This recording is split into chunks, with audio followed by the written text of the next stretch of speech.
l'Antiquité au Moyen Âge, le monde des morts exerçait un pouvoir bien réel sur la conduite des vivants. Dans les rites païens, il n'y avait souvent aucune distinction entre le monde des morts et celui des vivants.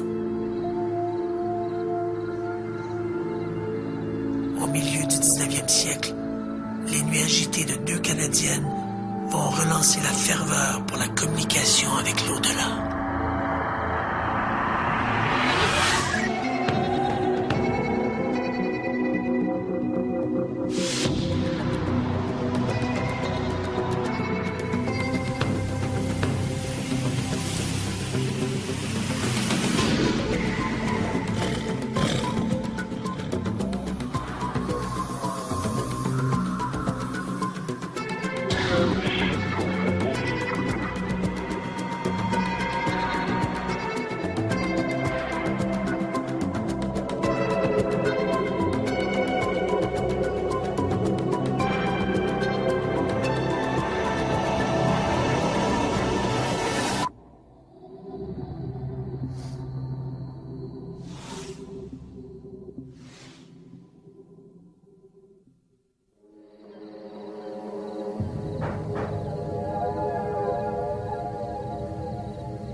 Les deux sœurs, Margaret et Kate Fox, sont une fois de plus réveillées par des bruits sourds provenant des murs de la maison. Loin d'être effrayées par ces bruits qui les réveillent brusquement depuis quelque temps, les fillettes s'en amusent plutôt. Dans le but de communiquer avec cet esprit, Margaret frappe dans ses mains. Immédiatement, un même nombre de coups résonnent dans le mur d'en face. Les deux gamines cessent de rire. Leur jeu anodin prend soudain une tournure inquiétante. Quelqu'un vient pour la première fois d'établir un contact avec l'invisible. Le spiritisme est né.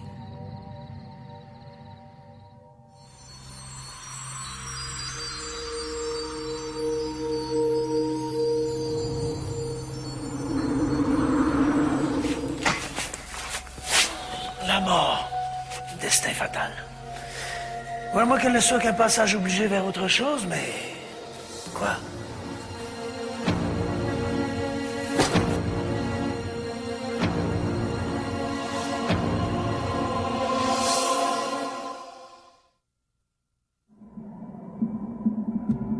L'homme a toujours été obsédé par la perspective d'une vie après la mort. Et cette interrogation l'a amené à adhérer à toutes sortes de croyances peuplées de divinités, d'esprits ou de revenants. L'homme s'est toujours interrogé, y a-t-il une vie au-delà de la mort? Jusqu'à l'apparition du spiritisme au 19e siècle, toutes ces notions de survie de l'âme relevaient de la religion ou de croyances superstitieuses, alimentées par des récits plus ou moins vérifiables d'apparitions de fantômes.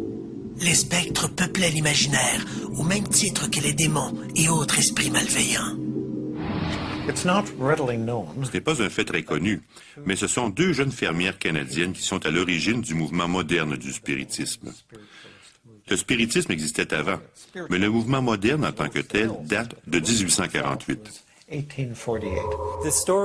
L'histoire implique deux jeunes femmes, Maggie et Kate Fox, âgées respectivement de 14 et de 11 ans, qui vivaient temporairement dans un petit cottage durant l'hiver 1848.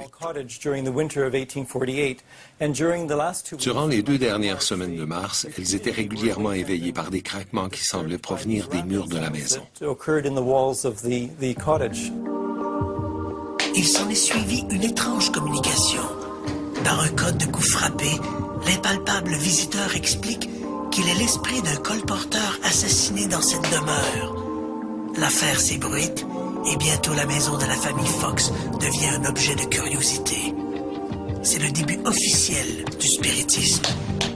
Ça a vraiment généré le premier grand, qu'est-ce qu'on pourrait dire, reportage médiatique en mouvement en Amérique du Nord, parce que tous les médias étaient là. Okay? La porte de cette petite maison de Hydesville, presque d'élucider ce qui se passait. Puis ils ont finalement trouvé le corps de quelqu'un assassiné dans les murs. Puis après ça, ils ont décidé que c'était son esprit qui était resté là. These two pubescent Ces deux petites fermières, nées sur une humble ferme ontarienne, qui n'avaient pas été aux États-Unis depuis 8 ou 9 mois, ont découvert quelque chose de fantastique. Elles ont découvert qu'en faisant des bruits et en expliquant ce qu'étaient ces bruits, elles pouvaient attirer l'attention du médecin, de l'avocat, de l'architecte et de toute leur communauté. Qu'elles pouvaient aller à Rochester non pas pour écouter un quelconque concert à l'opéra, mais pour être elles-mêmes les vedettes. Alors Cathy et Maggie Fox, ainsi que leur sœur Léa et leur frère Daniel, sont déménagés à New York, puis se sont mis à visiter les capitales du monde entier pour faire des spectacles au cours desquels elles faisaient des démonstrations illustrant comment elles pouvaient être en contact avec le monde des défunts. world of the deceased. Du jour au lendemain, des gens se déclarent en communication avec les morts. On assiste à un engouement pour la communication avec l'au-delà. En présence de médiums, des coups étouffés font bouger les tables. In the early 1850s, Au début des années 1850, le phénomène du spiritisme s'est répandu en Europe et à l'époque, vivait en France un enseignant du nom de Hippolyte Rivail, qui était plutôt sceptique face à ces phénomènes, mais qui fut suffisamment intrigué pour décider d'enquêter par lui-même sur ces manifestations. investigate for himself. Il ne croyait pas aux manifestations des esprits. Mais après, disons, quelques expériences auprès des groupes médiumniques qui se rencontraient vraiment juste pour le plaisir, il a commencé à trouver ça assez intéressant là, parce qu'il y avait des réponses. Par exemple, une jeune médium, encore ignorante, non scolarisée, qui pouvait répondre à une question de haut niveau, une des grandes questions de la vie, puis donner une réponse super cohérente et logique. Donc, là, pour lui, il se mettait à penser qu'il y avait autre chose. Parce qu'à chaque, disons, réponse intelligente, il fallait avoir une source intelligente, puis pour lui, il constatait que c'était pas la médium qui donnait la réponse. Donc, c'est pour ça que ça créait un intérêt. Also, he became convinced Ainsi, convaincu de la réalité de la réincarnation par les informations qui lui étaient fournies durant les transes, Hippolyte Rivail, de son vrai nom, choisit le pseudonyme de Alain Kardec, se fondant sur sa conviction personnelle qu'il était à la fois une réincarnation d'un dénommé Alain et d'un dénommé Kardec. Alain and also as Kardec. Vers 1860, Hippolyte Rivail fonde la Société parisienne d'études spirites et publie, sous le nom de Alan Kardec, le Livre des esprits. Les enseignements de Kardec restent encore aujourd'hui des plus populaires et ses livres continuent d'être publiés. Based on the experiences, En se fondant sur des expériences, sur la compréhension qu'il avait été en mesure de documenter en questionnant les esprits, il avait écrit un livre, un premier livre publié sous le titre « Le Livre des esprits » et qui est devenu le livre sur lequel la religion spirite s'est fondée. spiritism, Le spiritisme s'est d'abord répandu en France, puis de France en Amérique latine, et s'est fortement implanté au Brésil, où il est aujourd'hui devenu l'une des principales religions. major religions to this day. Le Brésil, ce qu'ils ont fait, c'est qu'ils ont pris cette information-là, ces enseignements-là, puis ils les ont appliqués dans des groupes médiumniques et des groupes d'études pour mieux comprendre la médiumnité et mieux travailler avec la médiumnité. Donc, ils ont évolué, disons, ils ont fait évoluer le travail de Kardec. Pendant des années, les spirites vont se contenter de faire bouger des tables, mais les scientifiques exigent un peu plus. À la fin du 19e siècle, on voit apparaître des laboratoires de recherche psychique. On assiste à la multiplication d'expériences où les nouvelles technologies jouent un rôle de premier plan. Dans les années 1920, un chercheur canadien, Thomas Glendinning Hamilton, photographie des médiums en transe capables de produire de la matière ectoplasmique, une substance résiduelle venue apparemment de l'au-delà. 30 ans plus tard, la photographie cède la place aux bandes magnétiques. Des chercheurs enregistrent des milliers de conversations avec l'au-delà. C'est le début de la transcommunication. Aujourd'hui, la vidéo et l'ordinateur sont aussi mis à contribution. Qu'est-ce qu'on a appris à propos de l'au-delà depuis 150 ans? Les scientifiques de partout ont tenté de documenter ces manifestations, mais est-ce qu'on fait affaire à des rêveurs en quête de mysticisme ou à une réalité qui nous est encore inaccessible? Au lendemain des coups frappés à Heidyville, l'art de communiquer avec les défunts se répand. Pour les familles endeuillées, le spiritisme apparaît comme un moyen de prolonger l'affection de l'être aimé. Mais le spiritisme est aussi un subterfuge pour capitaliser sur les malheurs d'autrui. Tout le monde était super ignorant, donc qu'est-ce qui arrivait? On cherchait le spectacle. Donc là, tu arrives à un point, tu es payé pour ta représentation, ta vie dépend de ça, ta vie sociale, ta notoriété, tout. Donc là, qu'est-ce qui arrivait? Souvent, en Europe, en Amérique, partout, ben là, il fallait créer l'événement. Parce qu'on ne peut pas arriver et dire, OK, ben là, on veut que tout soit parfait pour une manifestation. On veut faire léviter la chaise. C'est pas à nous de le faire. On ne peut pas. Donc, est-ce qu'on peut commander des esprits à faire quoi que ce soit? C'est ça le problème. Donc, c'est tout à fait logique à l'époque, puisqu'on était ignorant. Puis, puisque les gens en demandaient constamment, ben, on allait en fabriquer. Coup de théâtre. En 1888, Margaret Fox fait un aveu troublant. And one of the girls Une des filles signe une confession où elle affirme que tout cela est une simulation, un coup monté, qu'elle a la capacité de faire craquer ses doigts de pied à volonté et que c'est elle qui créait tous ces bruits. Ces aveux donnent des arguments à ses adversaires qui demandent des preuves plus substantielles. On accuse les médiums de n'être que de fins psychologues et d'habiles illusionnistes. A year later in 18... Un an plus tard, en 1889, Maggie Fox remonte sur scène devant le public et se rétracte, affirmant que le phénomène était bel et bien vrai. admitted that in fact the phenomena had been genuine. Un autre ennemi guette le spiritisme, le progrès. L'éclairage gagne lentement les grandes capitales du monde. Cette possibilité de faire instantanément la lumière dans les salons sombres des spirites met à jour un nombre considérable d'escrocs aux méthodes frauduleuses. Vers 1910, le spiritisme se retrouve dans le collimateur du célèbre Harry Houdini. Aussitôt que le phénomène du spiritisme commence à se répandre aux États-Unis, il attire sur lui l'attention des magiciens qui performent dans les foires. Au cours de la génération suivante, Harry Houdini s'est opposé fermement au phénomène des médiums. Il a parcouru les États-Unis pour faire la preuve que tous les médiums étaient des fraudeurs. Mais afin de discréditer les médiums, il a dû lui-même se résoudre à utiliser des procédés frauduleux. Houdini dénonce tous les trucs utilisés par les médiums pour arnaquer leurs clients. Il ajoute que les communications spirites ne contiennent que des banalités à la portée de n'importe quel fraudeur. Vraiment. Alors qu'en est-il de la spectaculaire séance de Eileen Garrett? Eileen Garrett est probablement le médium le plus connu du 20e siècle. Elle a toujours gardé un certain scepticisme face à ses dons et a toujours accepté de bonne grâce de se soumettre aux tests qu'ont voulu lui faire subir les chercheurs de la communauté scientifique. En 1930, une séance sera organisée pour tenter d'entrer en contact avec l'esprit de Sir Arthur Conan Doyle, décédé un peu plus tôt la même année. I am Lieutenant Carmichael Owen. I must do something about it. Mais à la surprise des gens présents, la communication ne s'est pas faite avec Sir Conan Doyle, mais avec un esprit qui prétendait être le défunt officier qui commandait le dirigeable britannique, le R-101. Un journaliste présent à la séance publie dès le lendemain un compte-rendu des propos du capitaine Irwin. Toutes les révélations de l'officier sur cette catastrophe qui a coûté la vie à 48 de ses 54 passagers sont scrupuleusement rapportées. La possibilité que Eileen Garrett ait pu être informée de ces détails avant la publication du rapport officiel est à peu près impossible.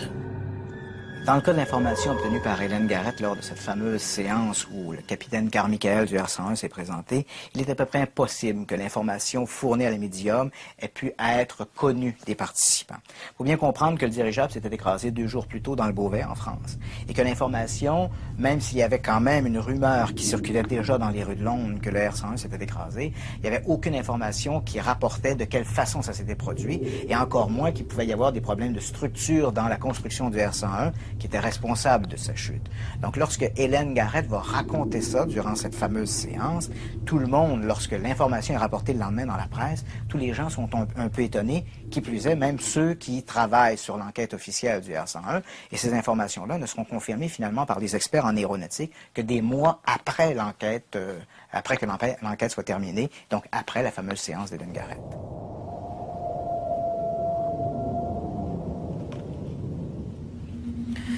Malgré la précision des informations obtenues par les médias, le spiritisme de l'époque continue d'être malmené par les scientifiques.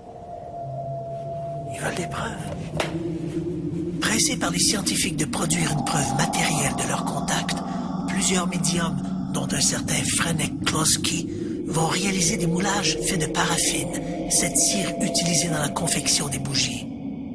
L'idée consistait à avoir un bol de cire, de la paraffine légèrement chaude et un seau d'eau froide, en se disant que si ces esprits étaient réellement en mesure de se matérialiser et de faire sentir leur présence par des touchés sur les épaules, par exemple, ou par d'autres types de contacts physiques, ils devraient donc être en mesure de laisser des traces dans la cire.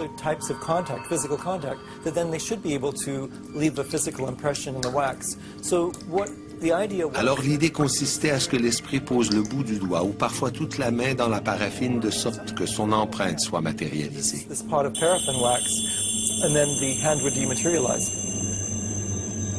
Une fois l'esprit retourné dans l'au-delà, il ne reste de son passage que ce moulage, sorte de gant fait d'une très mince couche de cire. Pour le protéger, les médiums doivent couler rapidement du plâtre à l'intérieur pour éviter que le moulage ne s'effrite. Certains de ces moulages présentent des détails étonnants. Ces moulages sont très curieux dans le sens où ils sont plus petits que des mains normales, mais ce sont des mains d'adultes et pas des mains d'enfants ou des mains de petites personnes. Donc ça pose beaucoup de questions quant aux techniques qui auraient été utilisées pour faire un trucage ou une falsification s'il y a eu trucage. Donc c'est très curieux et intriguant. Mais évidemment, vu le recul temporel qu'on a par rapport à ces indices, c'est très difficile d'en tirer une conclusion. Pour un faussaire, il aurait été aisé, en gardant les doigts bien droits, de plonger sa main dans la paraffine liquide, d'attendre que la solution durcisse pour enfin retirer le gant de cire. Mais ce raisonnement ne tient plus si l'on parle de mains dont les doigts sont pliés ou entrelacés. Parce que c'est des moulages quand même assez très très définis. On voit même les petits poils de la peau, puis qui vont, disons, jusqu'au poignet. Donc moulage fait dans la cire. Donc on constate que ça aurait été impossible qu'une personne fasse ce moulage parce qu'on ne peut pas retirer la main par après pour créer c'est quelque chose d'aussi fini puis aussi parfait. Donc il faut expliquer ça. Comment est-ce qu'on a fait un moulage d'une main? Parce que c'est sûr que c'est pas quelque chose de sculpté. Il ne reste aujourd'hui que quelques spécimens de moulage spirit conservés à l'Institut métapsychique international de Paris. Personne n'a jamais pu expliquer leurs caractéristiques très particulières. S'il s'agit d'une fraude, les arnaqueurs ont emporté leur secret dans la tombe. Pendant qu'à Paris, le docteur Robert Toquet cherche à documenter le spiritisme via ses extraordinaires moulages, au Canada, un autre scientifique souhaite aussi valider le spiritisme, le docteur Thomas Glendening Hamilton. Pour ce médecin de Winnipeg, la preuve de l'au-delà passe d'abord par l'objectif d'une caméra. De 1918 à sa mort, en 1935, il a mené plusieurs expériences. D'abord en télépathie, afin de vérifier s'il y avait des communications télépathiques entre vivants. Puis de là, il s'est intéressé à la psychokinésie, aux trans, et finalement, il a entrepris des travaux sur ce qu'on appelle les ectoplasmes, la matérialisation. La formation d'ectoplasme est l'un des phénomènes les plus controversés du spiritisme. Il s'agit d'une curieuse substance résiduelle qui soigne du corps de certains médiums en transe. Au fil des ans, Hamilton réalise des centaines de photographies montrant ce phénomène à divers stades d'évolution. C'est la plus importante collection du genre au monde. Ces expériences qui avaient lieu au domicile du Dr Hamilton sont importantes à cause de la précision avec laquelle elles étaient menées. Il avait une pièce qu'il consacrait aux expériences et sur le mur de la pièce, il avait installé une batterie de 11 caméras qui lui servaient à documenter les phénomènes de lévitation et de production d'ectoplasme. Et nous avons la chance que ces photographies ainsi que tous les dossiers de Hamilton soient conservés et disponibles pour la recherche à l'Université du Manitoba. Malgré les mesures de contrôle qui entouraient ces expériences, plusieurs croient que le scientifique canadien a pu être dupé par des médiums mal intentionnés. Il a néanmoins introduit de nouvelles technologies pour documenter les communications avec l'au-delà. Et après les photographies de Hamilton, la suite logique était le son. Pendant longtemps, les très célèbres Thomas Edison et Guglielmo Marconi ont tenté de mettre au point des appareils capables d'enregistrer les voix de l'au-delà, mais sans succès. Vers le début des années 1950, comme l'équipement électronique d'enregistrement sonore devenait plus accessible, les gens se sont rendus compte qu'il y avait parfois des voix imprévues mais parfaitement audibles sur leurs enregistrements. Le premier à prendre ce phénomène au sérieux sera un gentleman suédois du nom de Fredrik Jürgensen.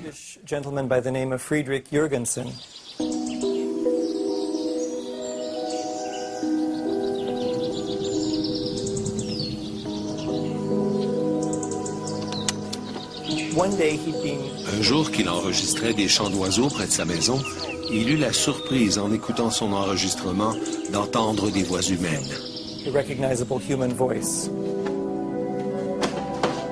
Jürgensen croit d'abord qu'il s'agit de sons parasitaires provenant d'une station de radio locale.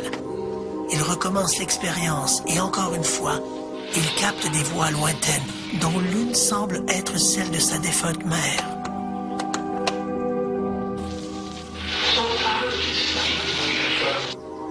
My mother. Pour Jürgensen, il ne peut s'agir que d'une manifestation de l'au-delà. Il se lance bientôt dans toute une série d'expérimentations pour enregistrer ses voix d'outre-tombe. Jürgensen ouvre la porte à une nouvelle technique de communication avec l'au-delà. On ne parle plus aux morts. On les écoute. C'est ce qu'on appelle la transcommunication. Jürgensen ne tarde pas à être imité par un autre chercheur suédois, le docteur Konstantin Raudive, qui s'impose rapidement comme l'expert de ces voix spectrales désignées sous le vocable de EVP, acronyme de Electric Voice Phenomenon. En 1965, Raudive rencontre Fredrik Jürgensen et apprend l'existence de ces voix. Le phénomène l'intéresse et il entreprend ses propres recherches, au cours desquelles se produira le même phénomène que celui qu'avait expérimenté Jürgensen. Aujourd'hui, c'est à Raudive que revient le mérite d'avoir fait connaître le phénomène de ces voix au monde anglo-saxon. Son livre, publié en Allemagne en 1971, a été traduit et publié en anglais sous le titre de Breakthrough.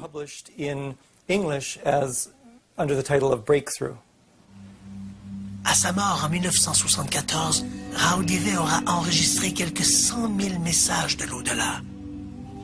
En 1970, un étudiant de l'Université de Cambridge en Angleterre, David Ellis, reçoit une bourse d'études pour enquêter sur les voix mystérieuses enregistrées par Konstantin Raudive. Dans son rapport, il écrit qu'une grande partie de ces enregistrements pourraient provenir de transmissions radio locales.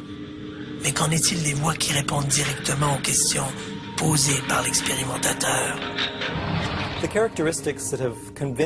Les caractéristiques qui ont convaincu les chercheurs que ces sons ne sont pas des signaux radio conventionnels, c'est que les voix dans ces enregistrements nomment directement le chercheur, qu'elles entretiennent un dialogue avec le chercheur, qu'elles disent des choses en rapport avec une situation précise. Ce ne sont pas des mots isolés, ce sont des phrases courtes, oui, mais parfaitement cohérentes avec une situation précise. Alors, ça ne relève pas de simples signaux radio ordinaires.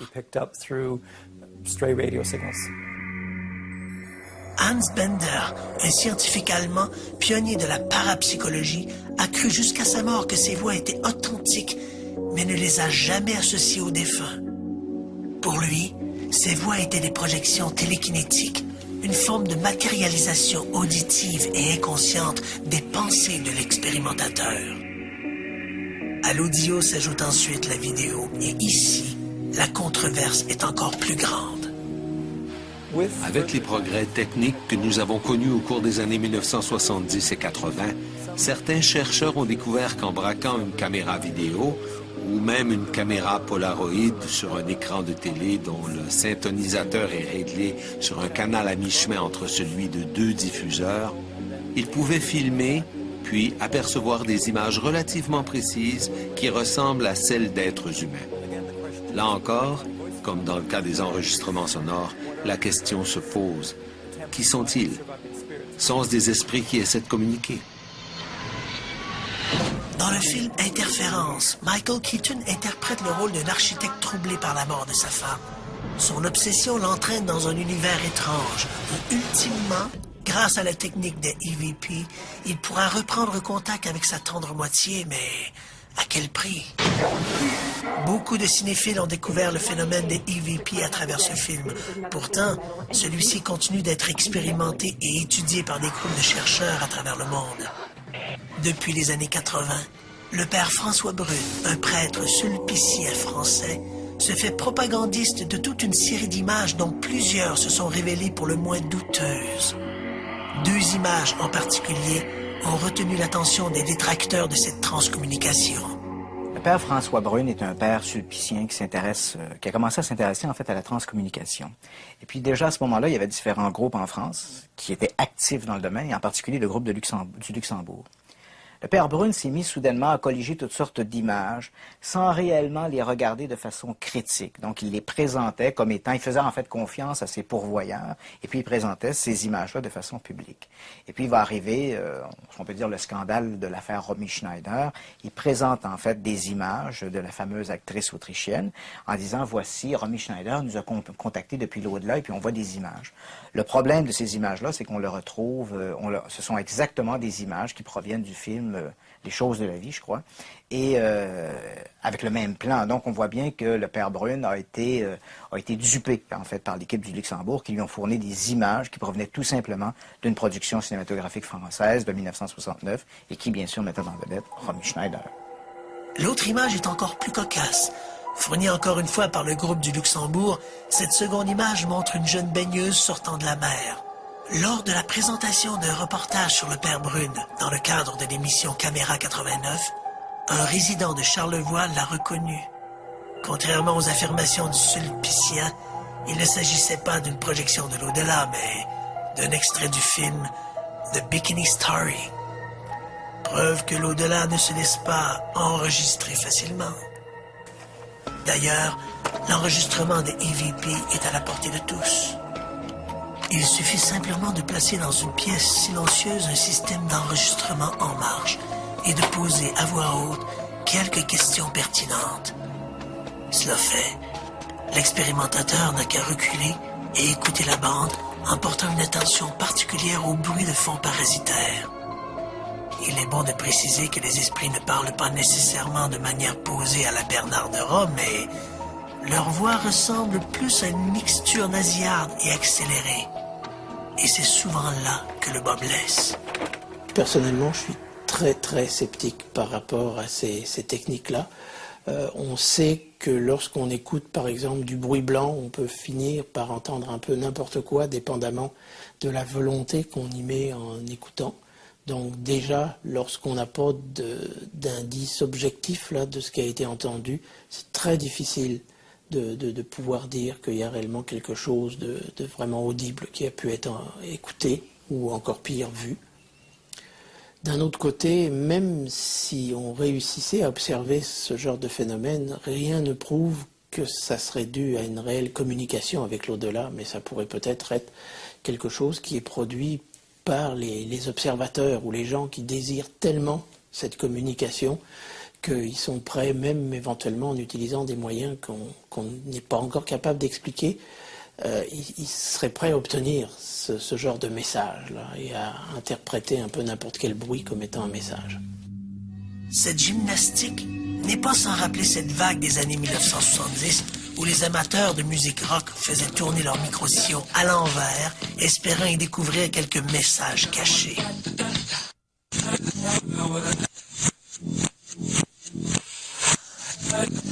Ce qui pour la plupart des gens n'était qu'un charabia incompréhensible devenait pour ces amateurs d'occultisme des phrases à caractère ésotérique ou satanique.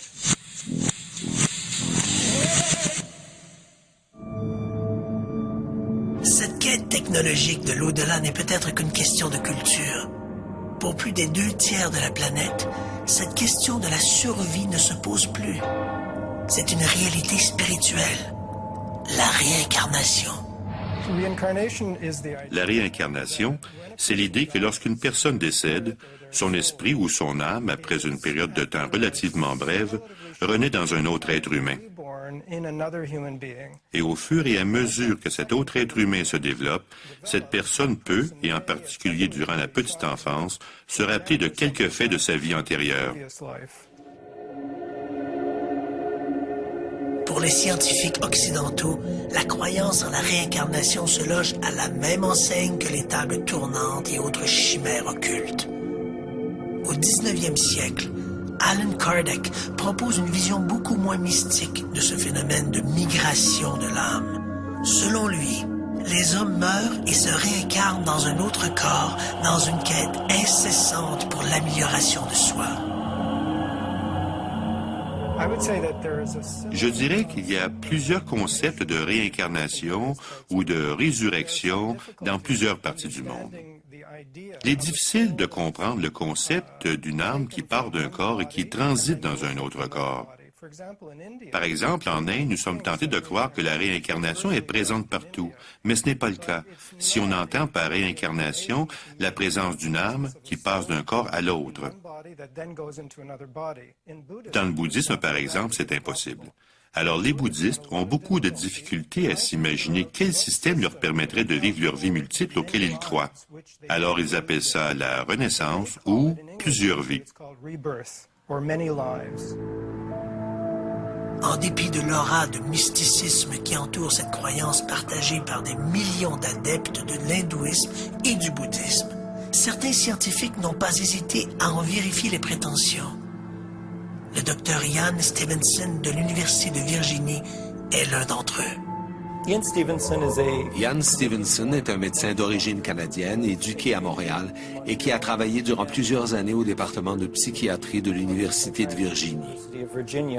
À titre de parapsychologue, il est devenu célèbre pour ses études sur la réincarnation, plus précisément pour ses études des phénomènes de réincarnation rapportés par de jeunes enfants d'origine indienne. Stevenson a publié 20 cas suggérant le phénomène de réincarnation en 1966. Le scientifique canadien a surtout travaillé avec un échantillonnage en Inde, donc des jeunes qui avaient des souvenirs spontanés de vie passée. Ce que Stevenson arrive comme conclusion, c'est qu'apparemment les âmes errantes jouissent d'un certain libre arbitre pour se finalement migrer d'un corps à un autre. Ce que Stevenson également a remarqué, c'est que le souvenir de vie antérieure était plus fréquent dans des groupes, et en particulier des groupes religieux, où l'on accepte la réincarnation comme étant une réalité. Par exemple, dans les pays du christianisme, où le christianisme est très présent, comme ici en Amérique du Nord, très peu de gens se rappellent des vies antérieures. Alors qu'en Inde, ou dans les pays où il y a une religion hindouiste, où là, la réincarnation fait partie du concept religieux, on retrouve de façon très régulière des gens qui ont ces souvenirs spontanés de vie antérieure. Le docteur Stevenson appuie ses conclusions sur des récits parfois déroutants. L'un de ces cas extraordinaires est celui de Jasbir Laljat. L'affaire Jasbir Laljat est présentée par Ian Stevenson comme étant l'un des meilleurs cas documentés qui semble supporter la réincarnation. L'histoire est la suivante. En 1954, le jeune Jasbir Laljat meurt d'une maladie infectieuse. On l'envoie donc à la morgue, où il reste pendant quelques heures, puis l'enfant se met à respirer de nouveau. Donc on crie évidemment au miracle. Mais très rapidement, l'enfant commence à raconter qu'il n'est plus celui qu'il était. En fait, il soutient la réincarnation d'un enfant assassiné dans une vie antérieure, et puis il soutient qu'il venait du village de Vaidi et qu'il appartenait à une caste brahmanique, donc une caste plus élevée en Inde. Alors bon, évidemment, les parents du jeune Jasbir Laljat mettent ça sur le dos de l'imagination de l'enfant. Et puis en 1957, Une femme se présente au village, elle est de passage, et le jeune Lasbir Lajat la reconnaît comme étant une de ses tantes dans sa vie antérieure. Questionnée, la femme reconnaît effectivement qu'elle avait un neveu qui est décédé et elle reconnaît effectivement qu'à Veidi, la caste qui prime, c'est la caste brahmanique. On amène le jeune Lajat au village de Veidi où il reconnaît spontanément des gens du village comme étant ses oncles, ses tantes. On l'amène dans des lieux où il aurait vécu antérieurement et puis là, il peut décrire des objets qui sont placés dans des commodes ou dans des bureaux. Donc tous ces détails vérifiés apparemment par Ian Stevenson lui font dire qu'il n'y a pas d'autre explication que la réincarnation pour justifier ces informations. Les révélations du jeune Jasbir Lajat sur la vie quotidienne et sur l'existence de son possible prédécesseur éliminent, selon le docteur Stevenson, toute possibilité de mystification.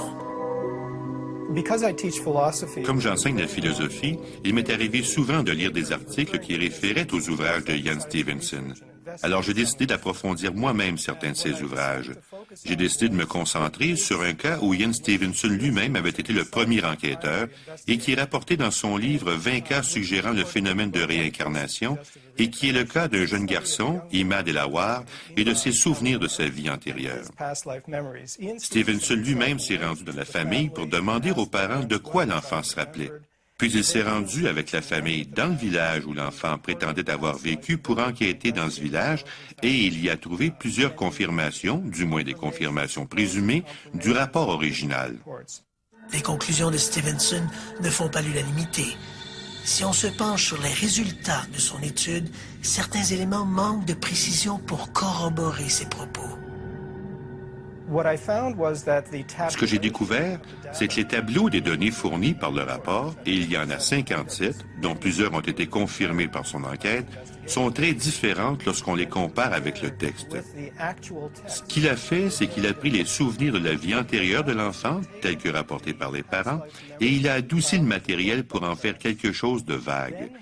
Puis il s'est rendu au village pour se rendre compte que même cette version édulcorée était inexacte. Alors il s'est dit qu'il pouvait prendre une personne différente. Ainsi, l'enfant, qui d'après le témoignage de ses parents affirmait que son nom était Mahmoud Bouhamzi, lorsqu'on regarde ce tableau, on retrouve simplement l'enfant parle du nom Mahmoud.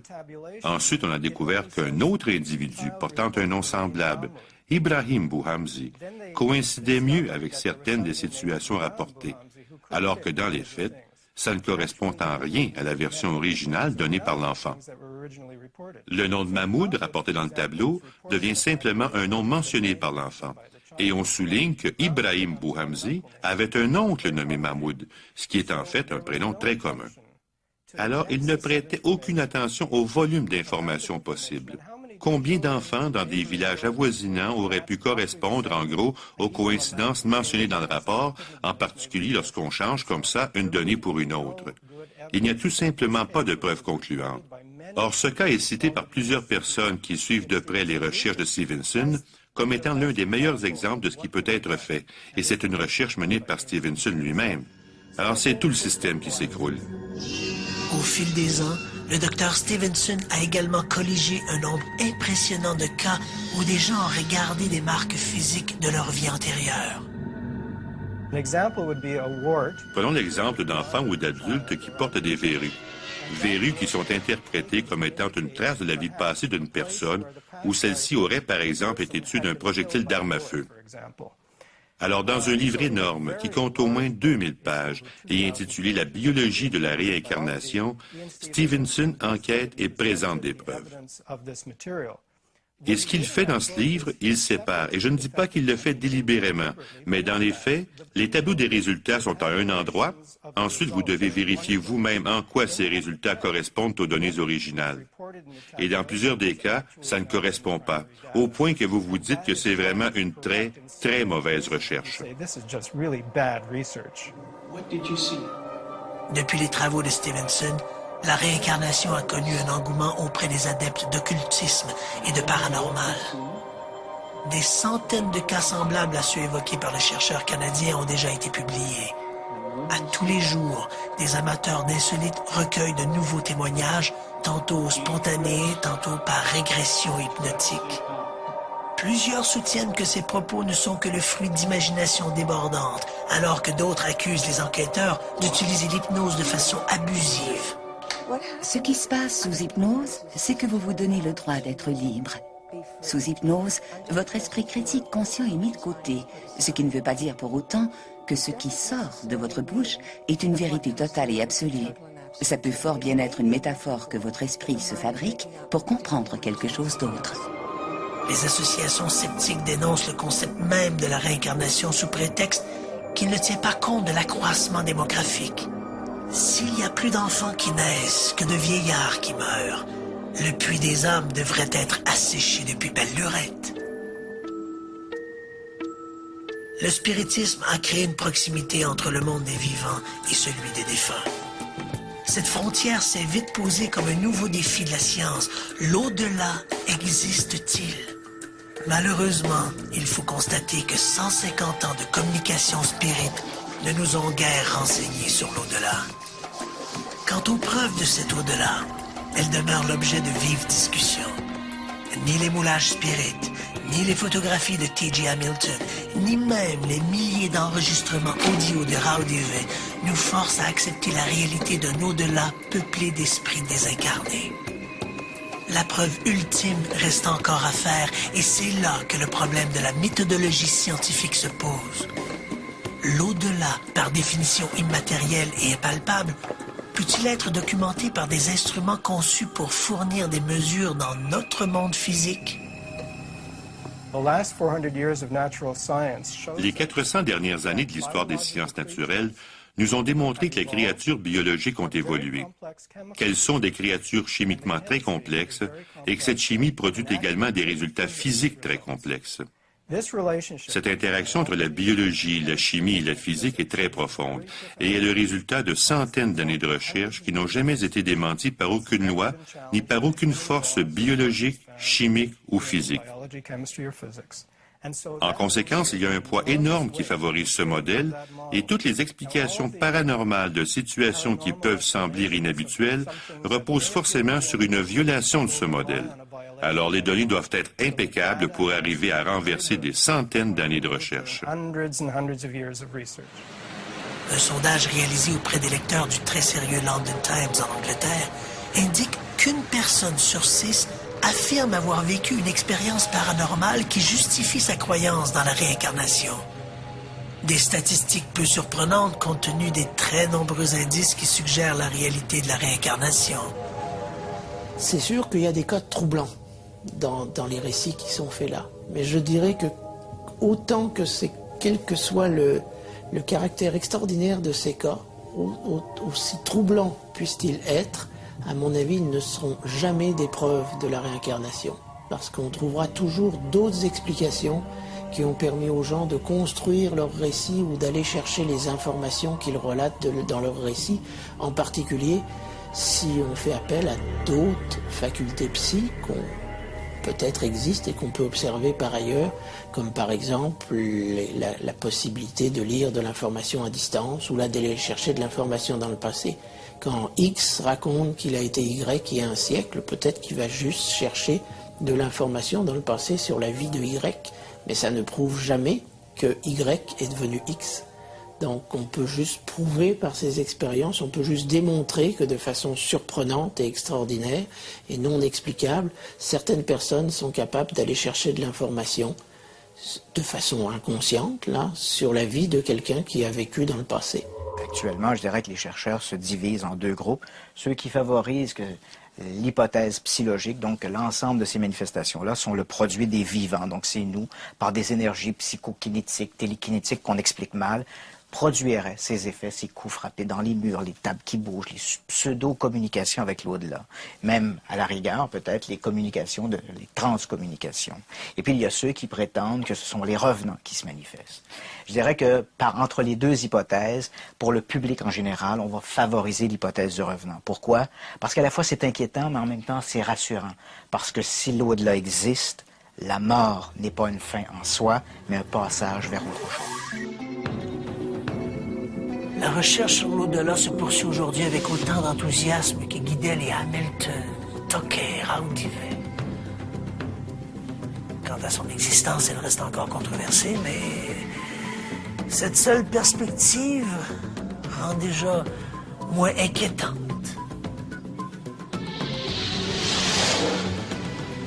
La mort.